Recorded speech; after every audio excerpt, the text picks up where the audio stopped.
If you like this video, please give it a thumbs up and hit the subscribe button as well as the bell to be notified of future videos. Thank you. Hello Internet, we are back. We have Michael with us, Michael Scully. He is the man who worked with the Bushmen as part of Sector 2020 HQ. It's a fascinating story. It's one which we're continuing from last week. Michael, as always, thank you for your time. We are grateful for you. Let's go on. Let's start with the Bushmen. So going back on to the story. We did that, and then after about 4 months, I got called into whatever, and they said, "Listen, we want you to go down into Bushman land, and you need to go down there and train some Bushmen." And obviously, we knew of you had we had Bushman battalions and thing, and you had the 3-1 battalion. Certainly, we all knew about. And so we weren't sure what we were going to expect, and we just thought, okay, we'll go down. And obviously, they looked at they needed extra training guys, and so anyway, we went down to a place near Tumkwe and east of Grootfontein, right near the Botswana border, and we got there, and we're driving a long way. You're going right here, there. Eventually, we end up down at this place, and it's called Ver Genoeg. Far enough. and so we to get a Ver Genoeg, and let me tell you what Ver Genoeg was. It was one windmill, one of those dam, which is a couple of meters, 5 meters wide or whatever it is, holding water for this windmill, and 3 tents. One for our trainees, one for us instructors, and one for rations and cooking and whatever it is. That's it. And there's a wood tree and some flat ground. So we're there, but there's no troops. So we say to the guys, okay, well, who's coming when they're coming? They said, no, you're going recruiting. And next thing we get this call next day, and there's a bosbok in the air. And they say, you're going to find Bushmen. So we get in there, we take our buffels or whatever vehicles we had at the time. I think we had buffels. And this bosbok went around and flew and eventually talked us into these little things. And I think I sent you some, you got copies of the photos of the houses that they were in. I mean, these are just little grass bivvies. I mean, they're literally nothing. And then, so we'd drive up there, we'd find the family. Sometimes there were 2 families, sometimes sort of 3 families in this one little thing, but quite often there were 1. And we'd say to the guys, okay, are you interested in coming into the South African Army? And we had a translator with us and chatted away in their clickings, and in some cases they did, and in some cases they didn't. Some said no, they didn't. The picture, I seem to remember vaguely that the ones that the pictures used in the family, you got that very young kid. And the guy said no. But these Bushman family, they were desperately poor. I mean, the amount of game left in that area is just about nothing. There's just about no water. A lot of, I think it was at the stage where Botswana had started doing a lot of fencing off and stopping the migration of herds. And, you even read about it now, and Kenya is starting to have a problem with their migrations where, landowners want to secure their land, or they want to keep their cattle in a certain area, and they've been allocated or given land, and then they think they've got to fence it off. And I think that from what I understand, the same thing happened in Botswana going through. The migration of game was plentiful at one stage, and then it all stopped. And I think these guys, these poor little Bushman families, were part of that whole group. It was fairly near Nai, and the Bushman tribes was very difficult to sing. Most of the San Bushmen, I think, had come down from Angola, and which were probably sort of made up most of the battalions, the Bushman battalion guys who effectively brought them in from Angola. These guys were sort of nomadic thing, and if you look back in the history And I've looked into the history of the Bushmen for a long time, only because my great-great-grandfather was quite a well-known South African author, W.C. Scully, who he was on the diamond fields, and he shared a tent with Cecil John Rhodes and his brothers at one stage, and he spent quite a lot of time in the Macqualand, and he wrote about the Bushmen, and so I've always had an interest in the Bushmen, and it's really sad, and you go through the history of how they were in the Cape, and when the Dutch arrived, and how they were chased out, and when the Bantu started coming down, how they chased them out, and then they eventually ended up in the sort of area that we were, and then the Germans came and they sort of chased them out, and then they went into Angola, or some of them were in Angola, and then they were abused there, and these poor little guys have just been used and abused for the last 400-500 years, and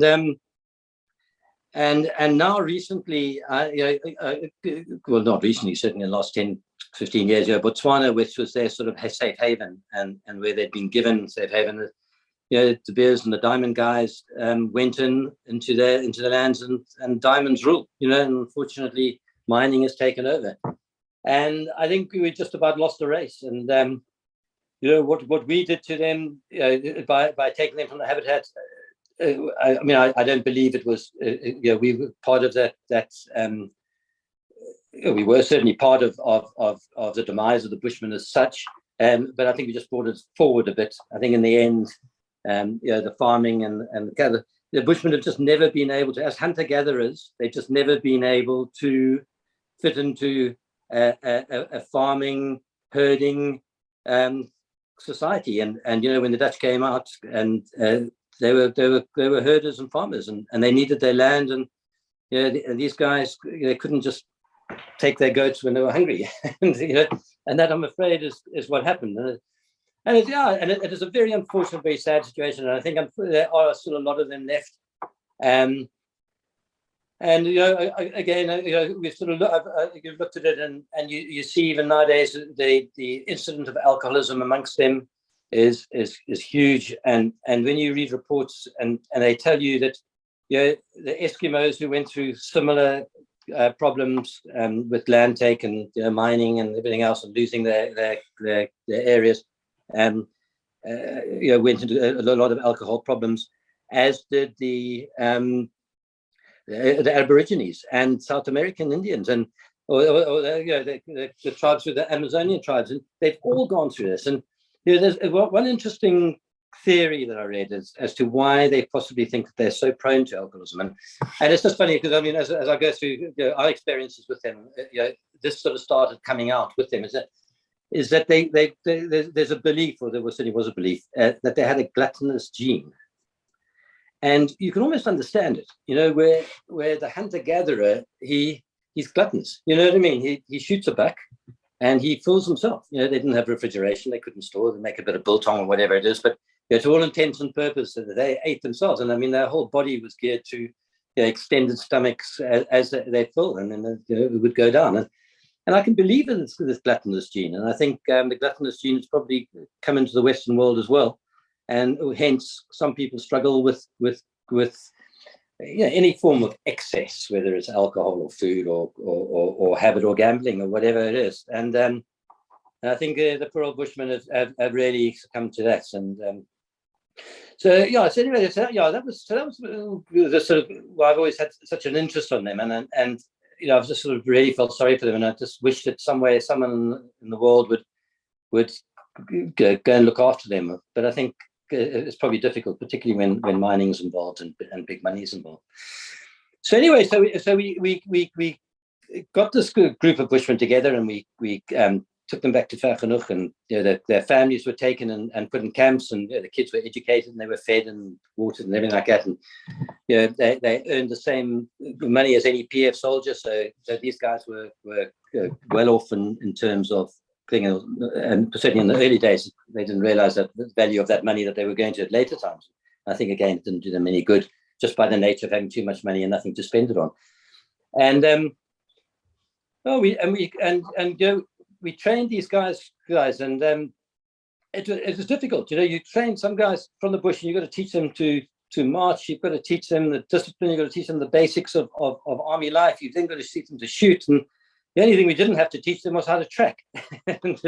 And that's obviously what we got these guys for, because to make a tracking battalion. And again, it was the part of this reason. The Sector 20, which was Rundu base, didn't have a reaction force, and this was, I believe, that we were the strategy behind these Bushmen was to create the first reaction force, and that's what we were there for. So anyway, we trained them, and I mean, just to give you an example how difficult it was to train these guys, and everything was done through a translator. And so I'm standing there one day, and I've got a blackboard there, and I've got the chalk. And I've got all the little guys sitting there on the ground in front, and I've got the translator standing there next to me, and he's giving it up and telling them everything that I'm going on about. And I said to them, like, a man like you and me has been to the moon. And he explained to them, and they all sat there and smiled. And they've seen planes going past, and they worship the moon, so they knew the moon. And they sat there and they nodded, and they were fine. And anyway, I drew the picture of the rocket on the board. A nice one, flames coming out, and men sitting inside, and I did a nice rocket. And I said that 3 men went in a rocket like this to the moon. And anyway, the translator went, and anyway, the next thing I see them all shaking their heads, and these guys they don't believe what I said. So I said to the translator, "What is it that they don't believe?" I'm showing them. So he comes back, he says, "Listen, they don't believe that 3 men could fit in a rocket that size." So it should be literal. No, these little guys don't underestimate the humor that these guys have. Now, either there was a misconnect, which probably was, or they were having a bit of a joke on me. So I never really found out, but it was, we all had a good laugh about it afterwards, but that was the sort of you had to overcome these types of difficulties. So you had to be very, very careful as to what you trained and how you trained and thing. And all they had to do, ostensibly, was find us, get the track to the terrorist. If they didn't have to shoot, they didn't. We didn't mind if they. And I'll tell you the first story of our first follow-up later. But just get us to the contact point. That's what your job was. And every night I used to have a race with these little guys, and they knew that they were better runners than us. But so every night we had a race for a case of beer, and we used to sing, and I'd set the course out, and 5 o'clock or whatever it is before shower and before dinner, get on that thing and we'd race them. And I was quite fit in those days. And I'd race these guys and I'd beat them every single time. And they never. Every time I got back to my tent, there was 12 cases of beer outside my tent. Which, let me tell you, that I went back to the canteen and they weren't charged for. It was part of the game. I think the reason they kept on doing it because they knew they were. Anyway, it was part of the game, and it was great fun. And anyway, and the only thing is that I used to say, I set the distance, and never did they turn around to me and say, "Okay, Scully, tomorrow morning we start at 6 o'clock and we finish at 6 o'clock tomorrow night, and then we'll see who's run the furthest." Because if they had, it would be going the other way. So I always just set that distance long enough that I knew that I could beat them, and it was but I mean, to train them, you just needed humor. Guys, they love to play jokes on each other. Their camaraderie between them was so good. And I think I don't know if I mentioned that the reason that it was at ver genoeg was, which means far enough away, was that in the 2 previous groups that they had there, the guys disappeared. The instructors woke up one morning and the guys are gone. They just decided in the old camps that, boy, they didn't like this training. They were going to go back to hunting. And so this was at ver genoeg, which was far enough away. And anyway, none of my guys did. We all went up and then became operational. And we were first placed at a place called Mapacha. And again, so the operations, the thing was we had obviously various, the campers, whichever group it was, the guys from Durban or the Cape guys. And we were in our areas, most of the time was in the TEL command who used to come up, and then the guys from Durban. And anyway, so we were placed with McClutcher, and the idea being that if anything happened, we would obviously be the reaction force and the tracking unit to go and take out. And anyway, we hadn't been there long when the Napara base was mortared, and 2 or 3 mortars went into it. One either late night or very, very early morning, 2, 3 o'clock in the morning, whatever it was. And so we got this call, get out there, and I can't remember. I think it was the TEL guys who were on. And they were at Napara, and so we were there for first light in the morning. And then when you have an attack on a base like that, first thing you got to do is obviously find out. So we had a rough idea where the mortars had come from. Had no idea the size of the mortars. I think they were their Russian equivalent of a 60 mil patrol mortar. And these things have got a distance of anything between 100 meters and 2.5 kilometers, I guess, something like that. And so we sort of decided, we'll hedge our bets, because, you start doing 360s at 400 meters, and then you do 360s at 800 meters. You've got to walk a long way before you find that track.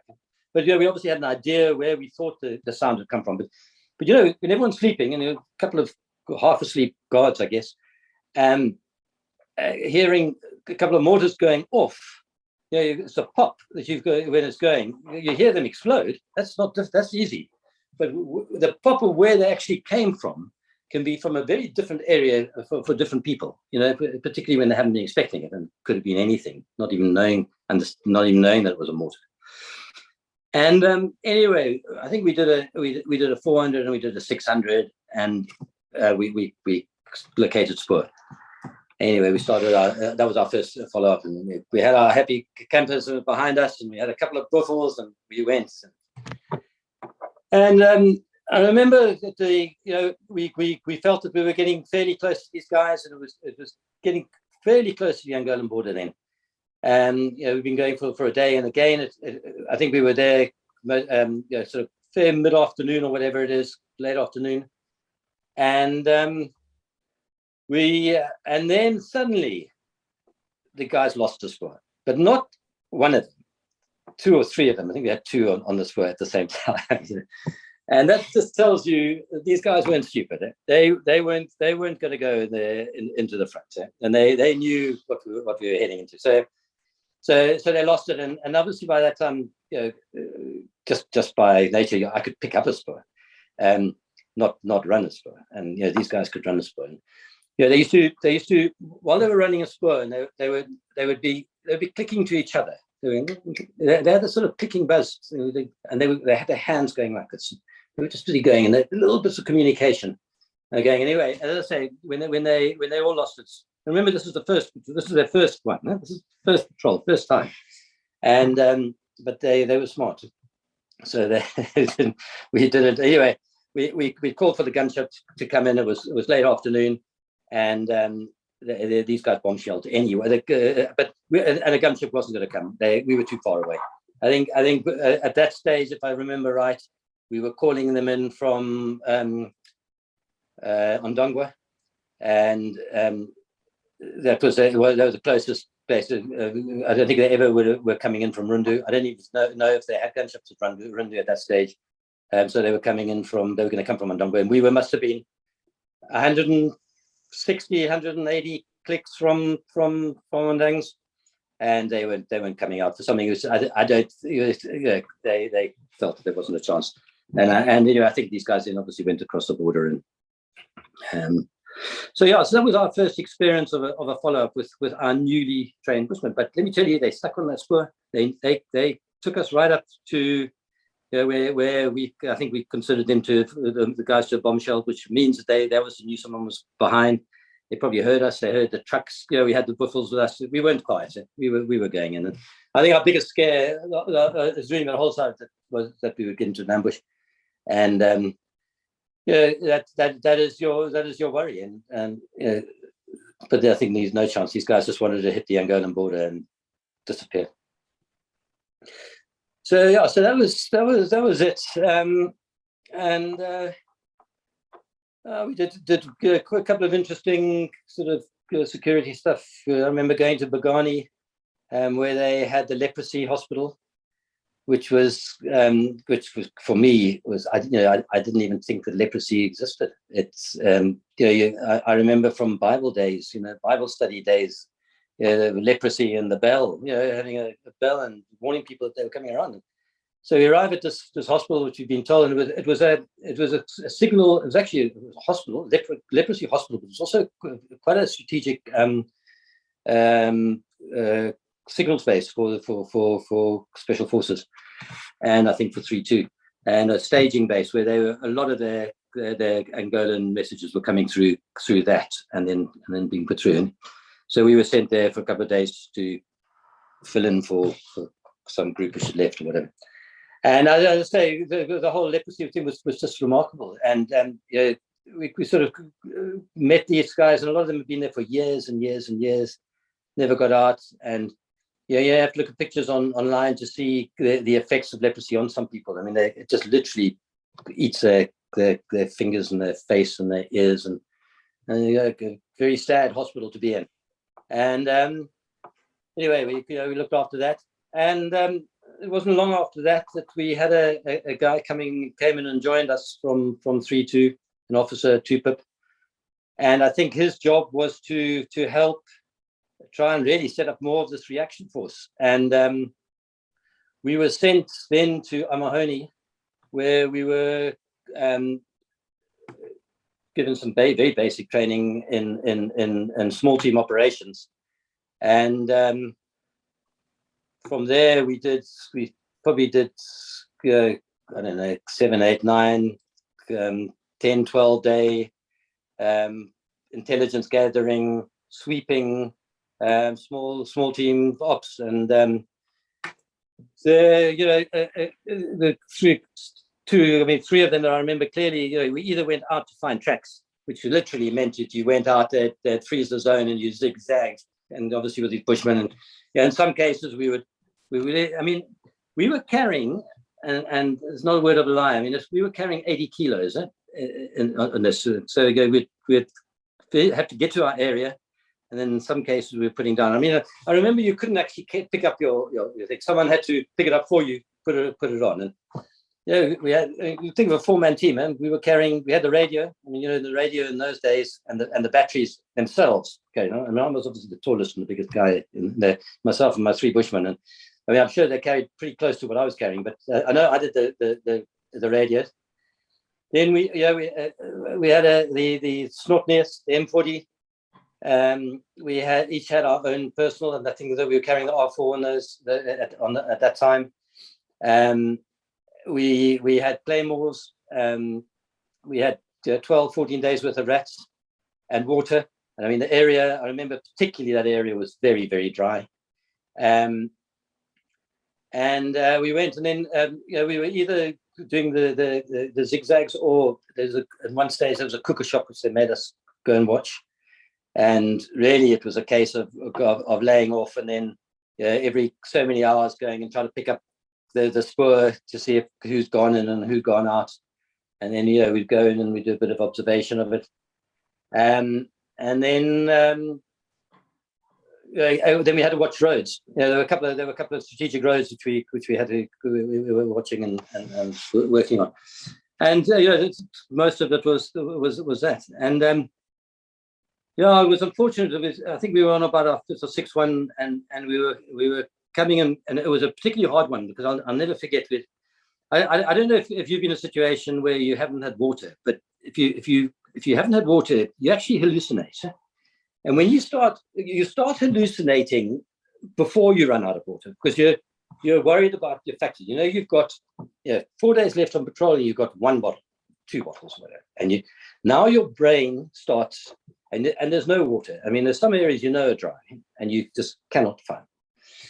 And then when you run out, then you're on in another area. And I remember hallucinating about diving into Fanta Orange swimming pools of divers. Yeah, that image is still in my brain. And I'll never get that image out. It's like those cracks coming past. That phantom, I'll never forget in my life.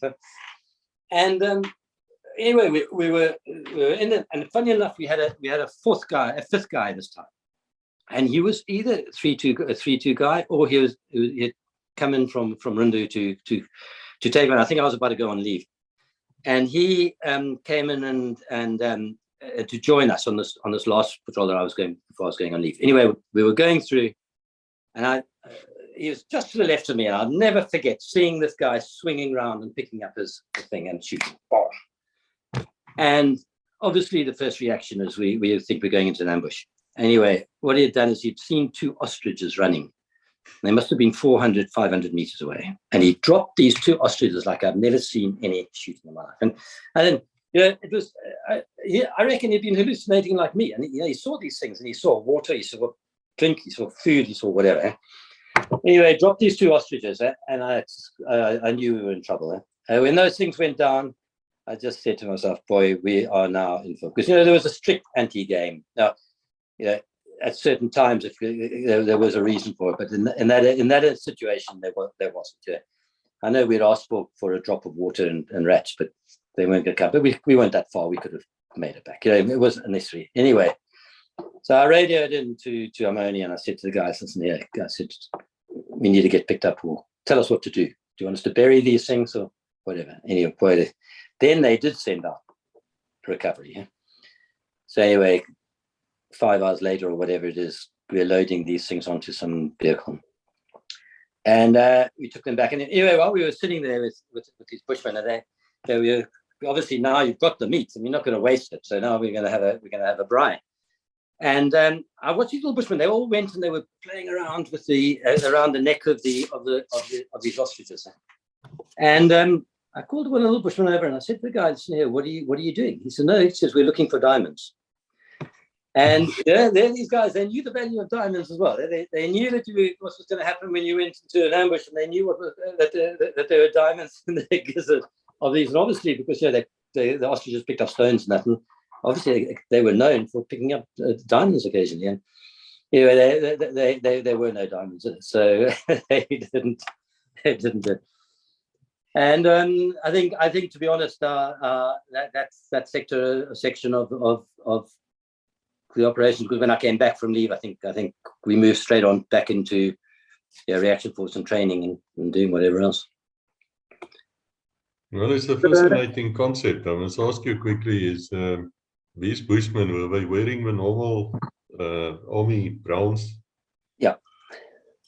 No, they in that situation they were fully probably hated it, but never complained. They were part of us, with us, carried the thing. Obviously when we were on a follow-up, we weren't carrying the bags or anything like that. You just had your webbing and your basic ammo. When we were carrying the big weights, I mean, that was really to get to an area and survival. And then it's interesting as well. When we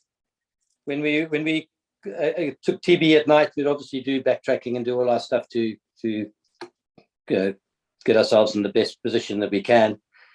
And then we'd lay up the claymores and we'd link ourselves up. But for the life of me, I don't believe, and I'm trying to think that we actually ever stood guard. With the Bushmen, you didn't have to. They just knew every noise that was there. If there was a dog bark, they'd tell you the dog bark. There's this thing, and we just didn't have to. And whether it was because we just never had to. It was just one of these things. And boy, if there was a noise, they'd wake you be up. And you learn to be in position very, very quickly under those circumstances. So we did, and working with these guys, it doesn't take long to learn bushcraft from them. Initially, we would get to an area, we would be trooping, we would be moving into an area, and if they thought there was something to it, they'd get you guys, whole thing go down, and we'd listen, and they'd look, and we'd decide whether we want to go in or we would take a position or whatever. And it wasn't long before when they put their fist up and they said stop, or the danger, whatever the signs were, you could secondarily click what it was that had stopped them. You suddenly click that the insects had stopped, or that this had been. And it wasn't again long before we would be doing it. You know what I mean? And I'd be saying to the guy, okay, stop, do this, then the other. And you pick it up, and then trying to keep track, and it's the oldest bushcraft in the world, but you don't go around one side of a tree, you go around two sides. So you're on one, and then the next one you go this way to try and keep yourself on track. But it's so easy if you're orientated one way to always go around the left side, and the thing. And then when we were following up, and if you did lose the track, and these guys, and we didn't have opportunities where they're doing backtracking or wearing different soles or putting cloth over their shoes, but you obviously knew about them because that was part of the training and in recognition. But they would know where the track would go without having to track, because they would just read that someone, the average person, would take that route. And if you lost the track, they would go to that route to pick up the spur, and very, very seldom were they wrong. You know what I mean? So in other words, it would have taken a very cleverest anti-tracker to have gone some other way. And most of these guys, when they were on the run, whether they knew they were on the run or they didn't know they were on the run, would thing. I mean, this is what I'm saying now is not necessarily experiences that I've think. This is the tracking stories that I know, and obviously some of them with the guys, and certainly that getting to know the bush signals and that was we learned them, and I learned them certainly really become quite aware by the time we'd finished, particularly on the small team patrols that we were doing. I mean, tracking is just an art, and bushcraft is just an art of it. And I remember one morning, I think it was after the Napara attack when we were going, and we were following this way, and we were following through. It had been due that night, and we were following, and again, it's one of those sites I've got so clearly in my mind, and we were following, and I just looked up, and you could see how the light and the dew had separated where these guys had gone, and that sort of gave you an indication of that they weren't that far ahead either, and that was just I just never forget seeing that sign, but that's an obvious one. Anyone could have followed that. And that's a love score. If the angle of the sun is just correct, it's like a road. You can actually see it. It is like a road. You can see everything. For a brief moment of time, and then you can run on it. Can you tell me, but just by looking at the spoor, can you deduct how big these people are, how many they are, what they're carrying? I mean, there are various theories behind it, and they say if they're carrying heavily. Remember, this was 40 years ago, and you've got to try and remember these things. If they're traveling heavily, they have shorter steps, and if they're traveling carrying heavily, they sometimes have deeper heel spurs or that type of thing. So the qualified tracker, they have got so many skills to be able to tell it. And our Bushmen, I'm sure if we had asked them any of those things, they couldn't well have done it. And possibly, and as I say, a lot of the stuff I wrote a long time ago, possibly the Bushmen had a skill of tracking at night, which I can't remember, possibly. But they certainly could tell. They could tell weight. They could tell if people were tired. They could tell if people were fast. They could tell by the spoor if they knew if the terrorists knew whether we were on them. There were a lot of those skills which trackers would know, and certainly our Bushmen were well versed at. Yeah. I mean, they would tell a track on age whether another animal had stood on a spur, or the spur was on top of another animal's spur, for example. These are little things that only if you're highly skilled at tracking that you would know. I mean, our skills of bushcraft went as far as noise and basic re-picking up tracks, but to run tracks and be specialists, you had to be properly trained. I know the police actually made an experiment in the late 80s, which I've heard about. I wasn't there, but I've heard about it. And they brought a whole bunch of Khufu trackers down to South Africa. And then, of course, the police had their own tracking school. And they fought these guys. They wanted to see whether they can cope in different conditions. And apparently they couldn't. They were very good trackers, but only in their own area. Now, that was fascinating to me. And then in later years, we did the course on tracking with dogs. Then you have like a bloodhound Doberman, and this thing runs. And then the police general said this great idea, it wasn't a great idea, to send all those dog masters, as they were called, not dog handlers, dog masters. They went for the first phase tracking course. And they came back, and it was a mess. I wanted to use an F word. It was a total mess. And the reason being is the dog does not track with his eyes. He tracks with his nose. So if a wind blows slightly to this, he may be 10 yards away from the actual track, which you will do with your eyes. Mm-hmm. You were looking at, and the dog's not looking at that. He's following that, and he's following the spoor as the wind has blown it. Now, okay, they can follow these spoors 10 days after the incident. I think that's the record. Normally it's 48 hours, but there was one instance in my time, which I know about, it was 10 days later, which these dogs could still pick it up and go with it. This is absolutely amazing. So I think this is a craft, and I think it must have been fascinating for you as a guy from the city almost. I mean, Cape Town is not a small place.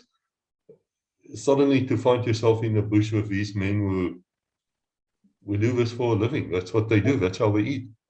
Yeah, it was the most amazing part of the whole experience was living and operating with Bushmen, and which is one of the reasons why I just feel so passionately about trying to get their story out and trying to, we all know what all the traditional units in the Defence Force did and how effective they were, how good they were, and how they were probably the biggest reason for the security of Namibia, South Africa at the time. But these were indigenous. Huh? These guys weren't those who'd been brought in from Angola, who were ex-resistance or who had been trained, who had been fighting for years, with the Portuguese in some cases, and other cases they were part of the whole resistance movement. And these little guys, I mean, literally, they were taken. They were living Bushman life, and we took them, and the integration of them, and having to work with them to make them to do what they did was a real experience. I mean, to be able to teach them and bring them and keep them all with us, and we never lost in our years. We never lost one of them. I mean, from a point of view of running away. I mean, I was only there for another 8 months before I left anyway. I'd love to know what happened to them afterwards. I think the demise of the Bushmen or the treatment of the Bushmen after the war was very sad indeed, because obviously they were considered to have fought with the enemy, and so I think you hear stories about certainly the some of the Bushmen. I think more of the guys who came in from Angola and the Caprivi having a lot of hardship. Some of the guys were sent down to a farm, I think, near Kimberley. But on the whole, I think it was just, they weren't looked after. And then sort of more recently, you read about how the Bushmen, and they would have been from the same family in the same area, and some of our guys may have gone there into Botswana because they thought they were being looked after, and then, as we mentioned earlier, the mines came in and they've been kicked out there, and I just don't think that there's a place in the world for Bushmen, and if there is a philanthropist out there who feels that they could do something to save a race, a most amazing race of people, who just had a tough life. Yeah? They've had a tough century, 4 centuries. If you just read into the stories from I say when certainly the white man arrived, or the Dutch arrived into the Cape, right through history, and it's never stopped really for them. So I wish to appeal here to anybody who's got stories like your own, who worked with them, to come and talk to us. Perhaps we can spread the word. Perhaps somebody who is influential in some way can do something about it. I think they are worth preserving, as well as their lifestyle. Yeah, look at their lifestyle. I don't believe is there. That unless you sort of make them a touristy gimmick. But they're a race on their own, and the hunter gatherer instincts are with them and will be with them in their DNA forever. And there's so much that can be created out of them as a people. And certainly, I believe Australia have tried to do that with the Aborigines. And there's lots of different stories you'll hear about that, and we won't even go into it, but I think they have. And certainly, I think with the Eskimos and various other places, and then other indigenous tribal peoples are suffering the same as the Bushmen have, because of particularly mining. I think mining, if you look at the South American story and the Amazon jungle, they are, a lot of them won't survive long. Some of them in the deepest areas may survive longer, but they're worth looking after. And I know there's this big thing about going to space, and you've got Virgin going to space and Elon Musk going to space, and you've got all the guys from Amazon going into space, and they only have to put a little bit of that into looking after indigenous tribes and trying to create preserve a little bit of what we were, like we try and do with animals in some cases. We do a lot more for animals than I think we do for any of these indigenous tribal people. And I think there's a great opportunity. And if they could just spend a fraction of what they do into space travel and space tourism, which they're looking out for now. And, I'm not anti-space. The future's in space. And I think space with satellites and satellite links, and that can give a tremendous opportunity for rural people to get the right thing. And I was reading one article about particularly the Botswana Bushmen and two little daughters. They'd been moved out of the Great Kalahari Reserve because the mines went in, and they'd been moved to some area very close to where we would have been on the Namibian border, Botswana Namibia. And they were just saying that there's no firewood there, there's no water there are no jobs, and there's no hunting because there's no animals. And so they've been put into this place with nothing to do, except they've got alcohol and prostitutes. And, that alone is just destroying them. So they say there's HIV is running wild through the tribes, and alcoholism is running wild through them. And, it's unnecessary. Why put them in an area like that? There's a lot of good areas where they can go and do a lot of good. No, I think there's an opportunity. And I think if we could, and if someone could appeal to the right people, it does take finance, and it also takes talking to governments, and governments look after the infrastructure, and they'll say it's more important that we get the commission on mining than thing. From what I understand, the world doesn't need more diamonds. The only reason people are mining diamonds is to stop someone else mining diamonds. And unless they're industrial, there are billions of carats of diamonds sitting in vaults around the world. Which so there's an argument for it, but it would be nice if through this channel or through other channels, whatever, we could get some form just to help. If we could help one family, it's one family more thing, or one section of a group. Well, I'm in full agreement with you on that. And again, I appeal to anybody, if you have ideas, if you know who we can contact or who we can talk to or send them this video, you're welcome to do that. You've never seen your Bushmans again after you left and you went into the hotel business? No, unfortunately, I didn't. I studied in Joburg, then I went to Sun City for 4 years, and then went overseas. And funny enough, I never left South Africa. I just never went back.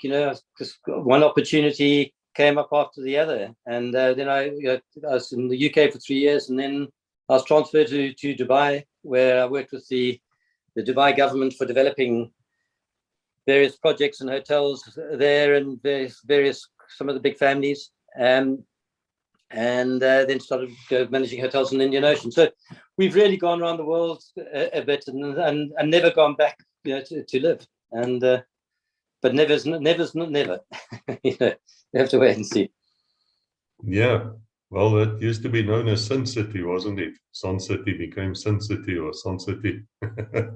I think so Sun City at the time was a multitude of sins, but it was also a fantastic entertainment. It was the Las Vegas of Africa, and it brought a razzmatazz into Southern Africa, and certainly into the hotel industry, second to none.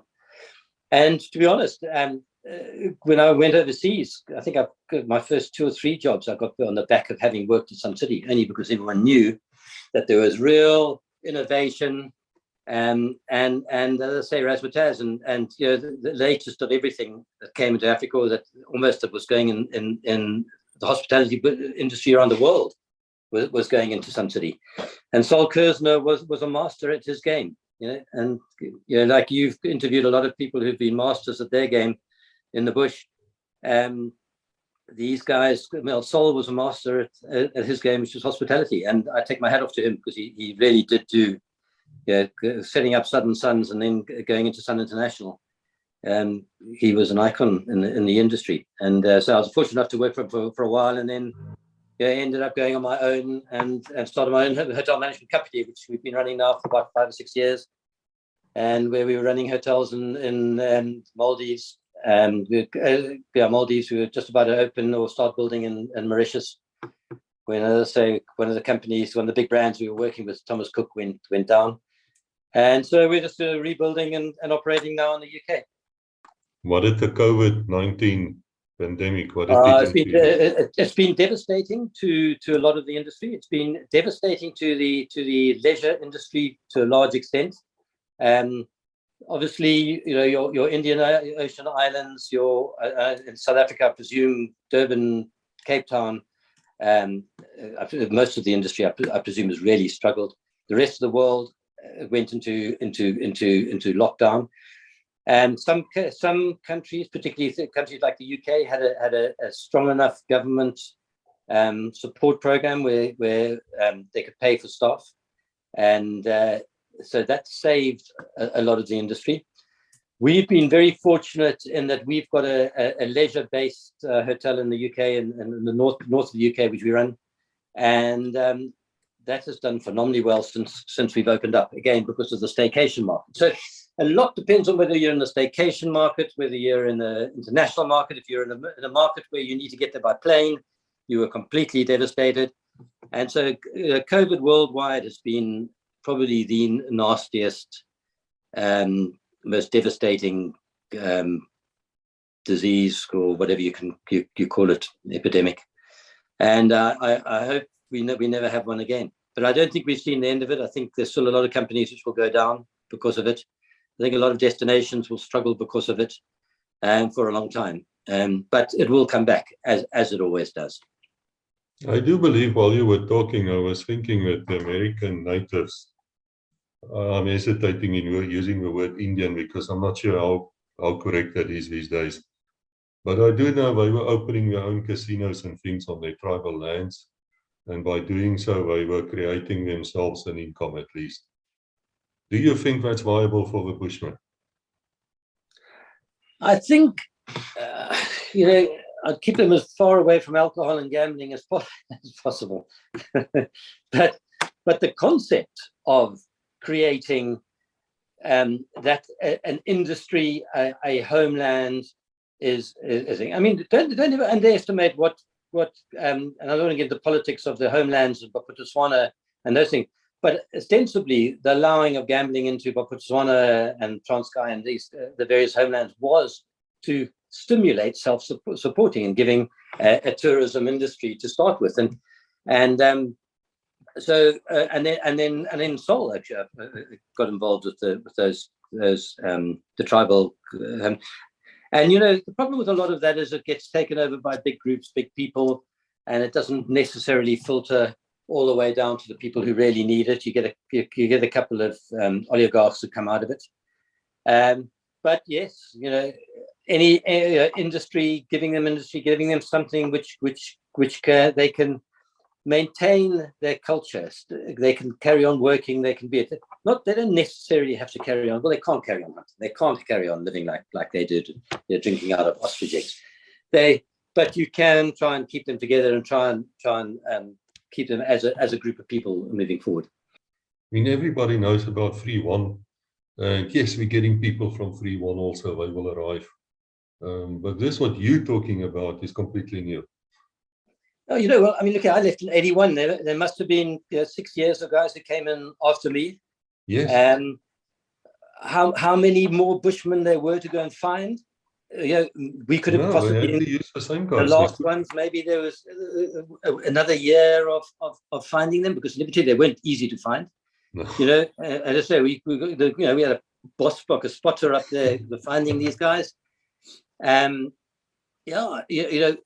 could have been the last but one or two of that type of situation.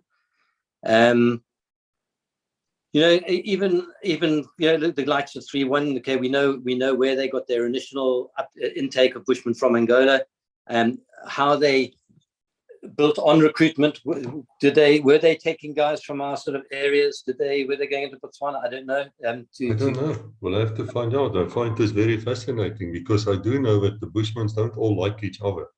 I mean, they're the same as us. I mean, they do have dislikes between the different families. Well, you have that, and then you have the situation where a lot of the Bushmen that coming down, from what I understand, from Angola, had over the sort of the last 100 years or whatever it is, inbred, and so they weren't necessarily. So they were darker. They'd obviously been inbreeding with things. So they weren't pure, but apparently still fantastic tracking. So they were master trackers, and it's not an art they lost, even though that they're intermarried or interbred with other tribes in Angola as such. Well, for them, if they want to eat, they have to track. It's that simple. Yeah, and they were also, they within certain of the tribes there was a hate of the enemy. It was something that we never had a hate of the enemy. The enemy was an enemy, and we just you took it, and we haven't spoken about interrogation and that type of thing, but I saw interrogation and different people being interrogated, and there's an art of interrogation, and when you there's the interrogation where you need the short a quick answer because you think someone's laid a landmine somewhere and you want to save people. And there's the interrogation, like you read about or you hear about with the Sulu Scouts, who wanted to bring the guys. They wanted to maintain them, and they wanted them to join them. And there's a fine art at doing this. And when I look at some of the witnessing some of the guys trying to get information, generally the people that were doing it were probably the most unqualified, worst people to have been involved in doing something like that. And I don't blame them for wanting to do it at the time, because it would save certainly lives by doing it, and only because of. But very often the people that they were interrogating had no idea they were the wrong people. They'd been picked up. They didn't know anything, and it's a very tough thing. And when you look at these Bushmen and I mean, and the only reason I'm saying this is that I saw Bushmen getting involved in this, and they had a hate. They did not like these guys. If they smelt the enemy, boy, they could. And I'm not talking about my Bushmen. I'm talking about other Bushmen who you hear about and you read about.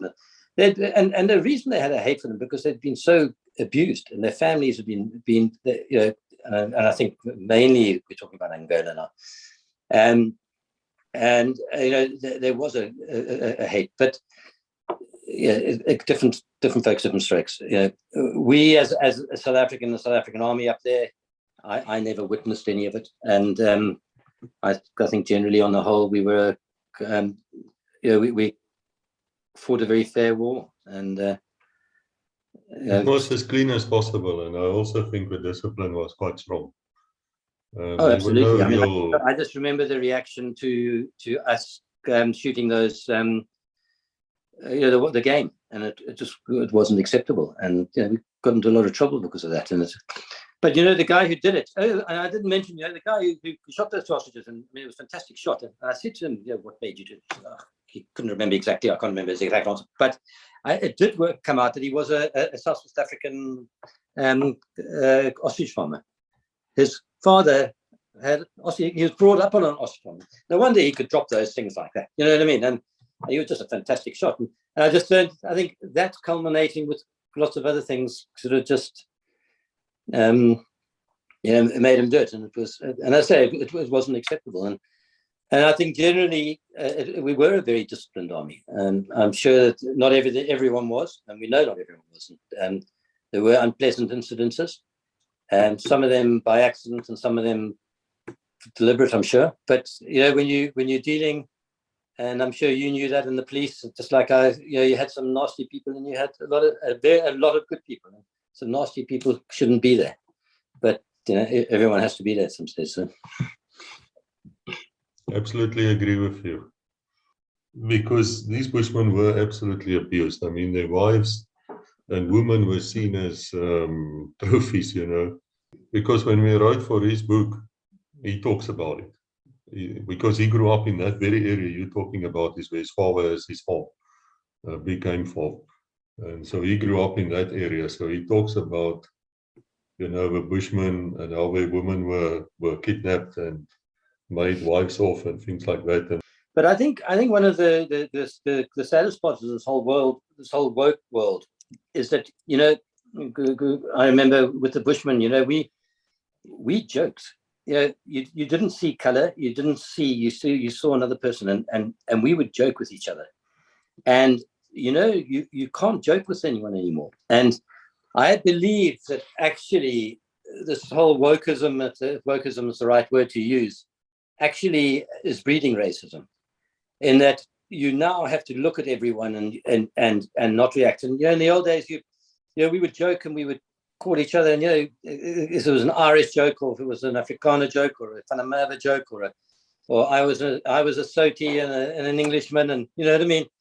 And we would joke, and which built such a bond. And you can't have that bond anymore, because you are not allowed to build it. And I think it's going to create a huge problem.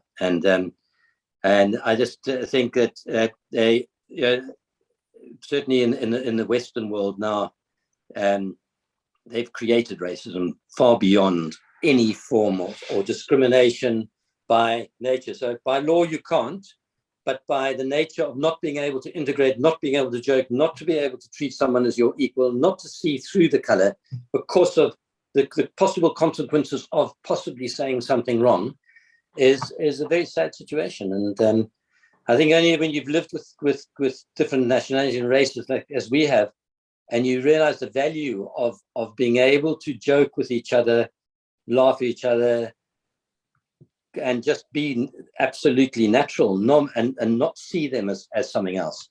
And we're all having to see someone for what they are, or what they aren't. And I think we're heading into a very sad world when it comes to from that point of view. I would love to be able to go and put your arms around some guy and say, listen, buddy, why this, and have a bit of a joke where you have a laugh, and that is very, very difficult nowadays. Yeah, it's just natural banter, it creates bridges. It should not, we speak about the Pommies and the Sotis and things like that, but we say it with love, it's not done with hatred. Mostly not, I would hope. And I know what, of course, the Afrikaner got called in return, and we all laugh about it and have a beer. It's not the end of the world. I really enjoyed this one. This was just done at a level which I hope I can do with all the episodes, and I probably won't be able to. So I wish to thank you for your time. Again, I want to ask for somebody, if you've been listening here or you know about someone who can help the Bushmen, don't hesitate. Do what you can do. And for the rest of you, you were not unimportant. Come and talk to me. If there's somebody here who knows about the Bushmen as well, we want to hear your story. Please come and talk to us. And until we meet again, God bless. Thank you.